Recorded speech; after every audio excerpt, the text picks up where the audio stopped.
Over the years, we've seen plenty of Adult Swim shows like Rick and Morty and Robot Chicken garner success. However, the network's first big runaway hit, arguably, came in the form of Aqua Teen Hunger Force. The misadventures of these talking fast food items and their disgruntled neighbor led to some of the most memorable situations and characters ever to appear in late-night animation. But with such a bizarre cast of characters and weird plot lines, how do these characters stack up on the morality spectrum? I'm Andrew with Wicked Binge, and this is Aqua Teen Hunger Force characters Good to Evil. First off, we've got to establish the rules for a show that doesn't really have rules to begin with. We're sticking with the main cast members and prominent reoccurring characters. We should also note that when it comes to this series, there aren't really any characters we'd describe as good, so we're going to kick things off in the gray area, though we will honor the best of this section with our standard good medals. With that out of the way, let's jump into Carl's pool. I mean our ranking. Starting with the moral gray area. The gold medal of good, by default, is going to the faithful lab rat Steve. In the first 2 seasons of the show, Steve frequently appeared as the assistant to Dr. Weird during the cold opens of episodes. Dr. Weird often uses Steve as a guinea pig for many of his experiments, resulting in the frequent deaths of one or both of them. Despite his close association with the crazy doctor, Steve is very polite and seems generally more sensible. We say seems because he still works with Dr. Weird frequently despite dying several times. His complacency in Dr. Weird's experiments is not only stupid but unethical, as many of these creations escape and wreak havoc on New Jersey. Steve does eventually quit his job, but is seen working with Dr. Weird on occasion after that, so who knows? This is Aqua Teen Hunger Force after all, so continuity doesn't really have to make sense. Nevertheless, Steve's well-mannered personality is enough to land him a spot at the top of our countdown. Floating in with the silver medal of good is Frylock.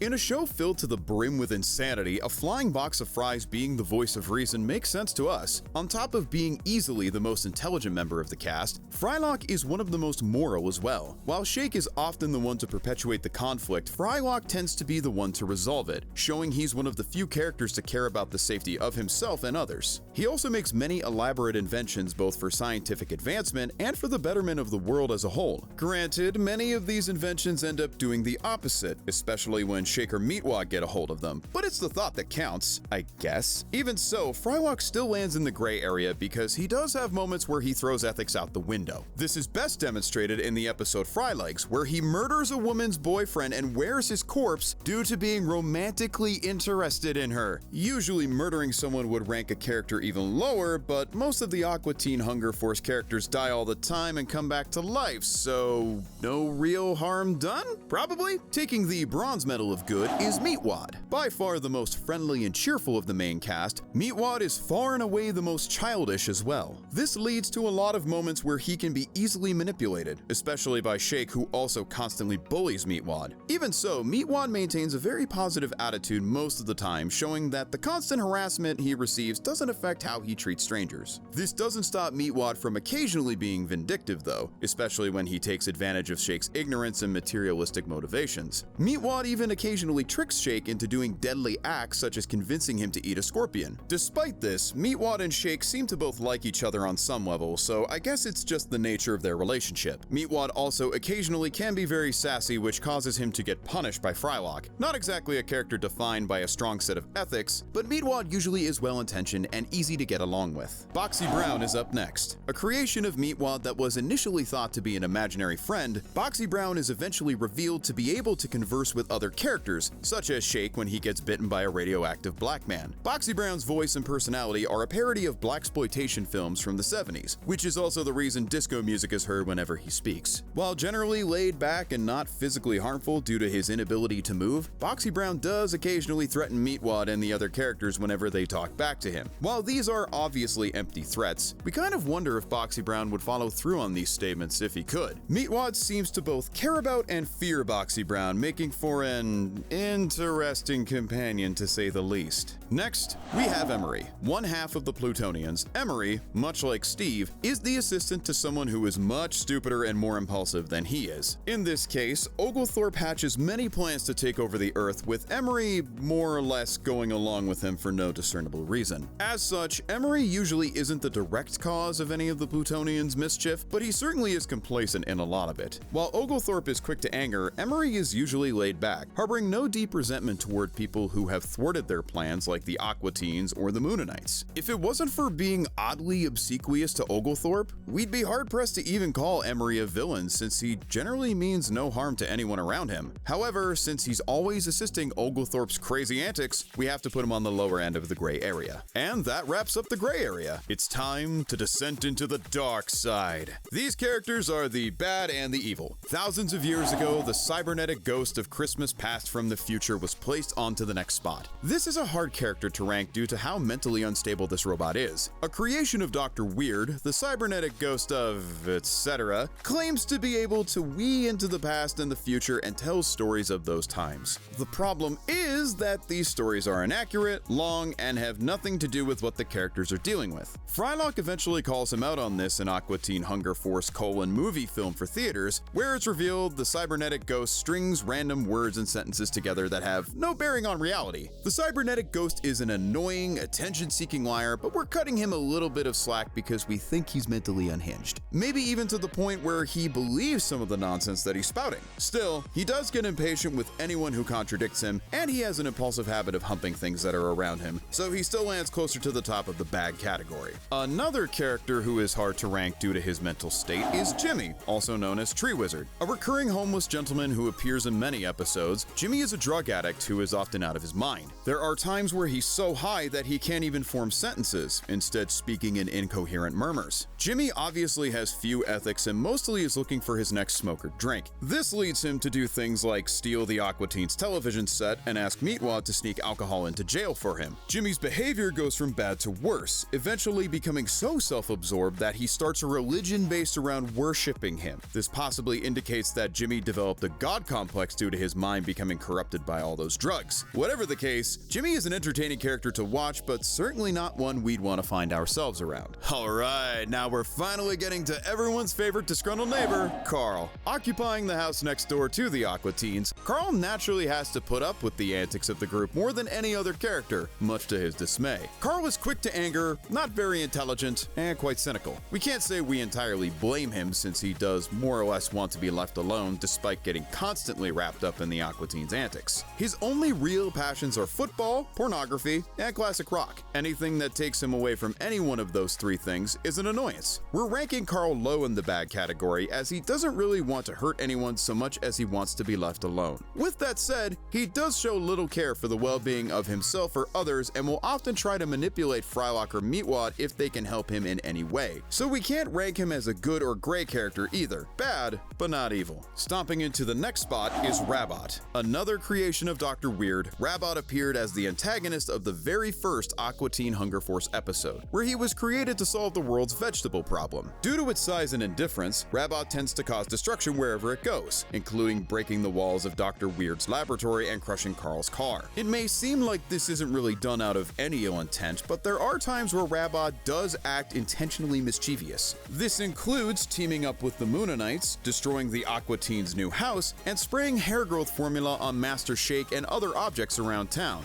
Rabot is one of the few characters in Aqua Teen Hunger Force to have never died due to its practically indestructible nature. As such, Rabot is possibly their most powerful enemy, but far from the evilest. Occupying the next spot, we have Markula. If you don't understand why this character is in the evil category, let us put it this way. 1, he's a vampire, and 2, he's a landlord. Need we say more? Markula is indeed the seldom seen owner that the Aqua Teens rent their house from, and that in itself is pretty scummy. He is renting out a house without a bathroom after all. Much like many landlords, vampires, Markula is highly egotistical and demonstrates a strong lack of care for the well-being of those renting from him. He keeps the Aqua Teens hostage in a cave, almost killing them after Frylock refuses to make a payment due to the house having a gas leak. He also rents their house out to several evil beings such as 3 sirens and a giant monster named Paul, all of who cause insurmountable death and destruction to everything around them. At the end of the day, we see very few redeeming qualities in Markula. Gentlemen, behold! Dr. Weird is up next. As his name name would imply, Dr. Weird is an insane scientist who spends most of his time making inventions in his laboratory along with his assistant Steve. The inventions he creates often kill either him or Steve and occasionally escape and wreak havoc on New Jersey. Dr. Weird is even the inventor of many of the characters from the show, such as the Aqua Teens themselves, Rabot,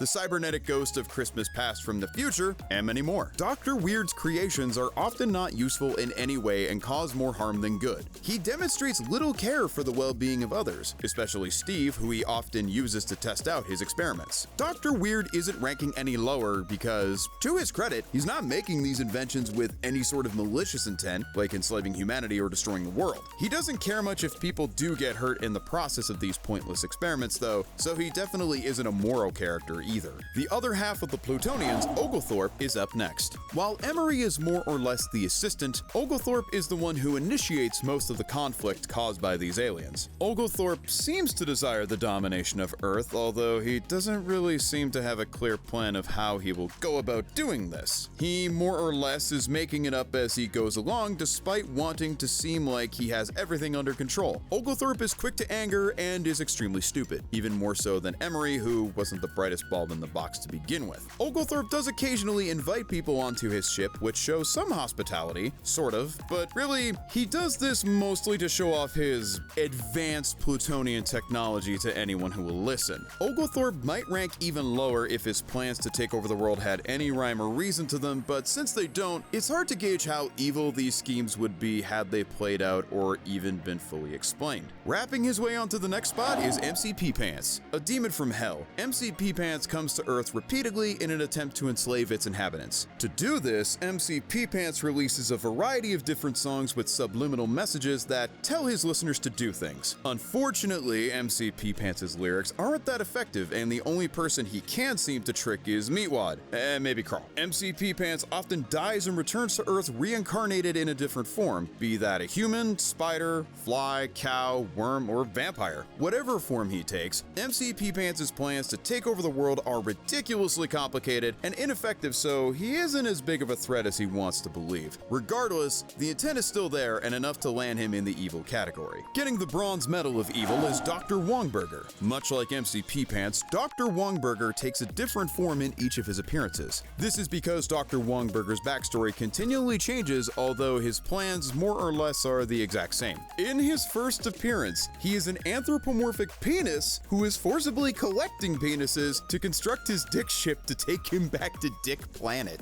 This fails, but Dr. Wongburger returns once again as an anthropomorphic tooth who is collecting teeth to create a tooth ship to take him back to Tooth Planet. He appears once again as a giant hamburger, this time simply abducting Master Shake and taking him to Hamburger Planet. Dr. Wongburger's motivation to return to his home planet is understandable, but why he needs to steal people's teeth or genitals to accomplish this goal is beyond us. We're also not sure what he planned to do to Shake after abducting him, but we can't imagine it would be anything good. The silver medal of evil is going to be a double ranking of the Moonanites, known as Ignignokt and Out of all of the villains in Aqua Teen Hunger Force, Ignignokt and are by far the most iconic and recurring. While Ignignokt and do have different personalities from each other, we're ranking them together because, unlike Oglethorpe and Emery, their ethics aren't that different from each other. Ignignokt is extremely smug and condescending, while is a violent, angry little trash talker. While Ignignokt is the one to come up with most of the plans, is more than willing to carry them out. This includes messing with the Aqua Teens, the Plutonians, Carl, and even the audience, such as when they interrupt the story of Aqua Teen Forever Phantasm. They even go as far as to gather the rest of the villains on the moon in a collective effort to take the Aqua Teens down, showing they are much more proactive than a lot of villains. Thankfully, the Moonanites are hardly a threat, demonstrated by their extremely slow bullets and constant failures at the hands of the Aqua Teens, mostly Frylock. Still, their attitudes and commitment to their villainous ways is enough for Ignignokt and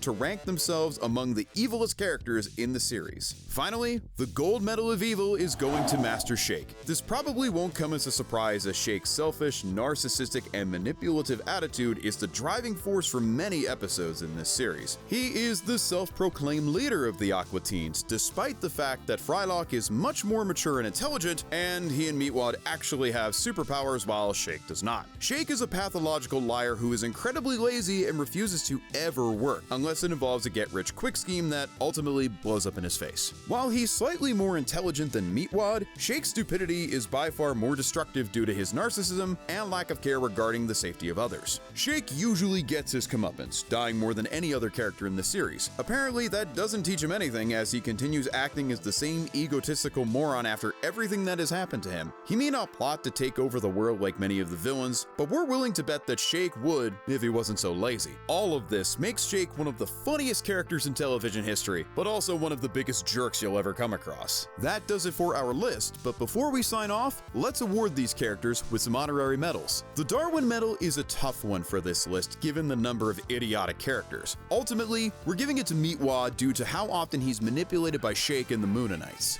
The Pride Medal is awarded to Shake due to his inflated ego and demand to be the leader of the Aqua Teens. We're also giving Shake the Greed Medal due to his constant get-rich-quick schemes. The Wrath Medal is given to Ignig, Noct, and These are by far the most persistent villains given their many appearances, so we feel it fitting to award them with this medal. The Sloth Medal is awarded to Carl. Carl would be content staying at home to watch football and pornography if it wasn't for the Aqua Teens constantly interrupting his pastimes. We'll also give Carl the Gluttony Medal, as he clearly doesn't have the best eating habits. The Envy Medal goes to Oglethorpe. This Plutonian is very defensive about his advanced technology, which is pointed out by many characters, such as Frylock and the Moonanites, to not actually be very impressive. The Lust Medal is awarded to the cybernetic ghost of Christmas past from the future, due to him repeatedly humping random people and objects. But let us know in the comments section who you think the most moral Aqua Teen Hunger Force character is, as well as what we should cover next. Make sure to hit that notification bell and binge our other videos, but most importantly, stay wicked.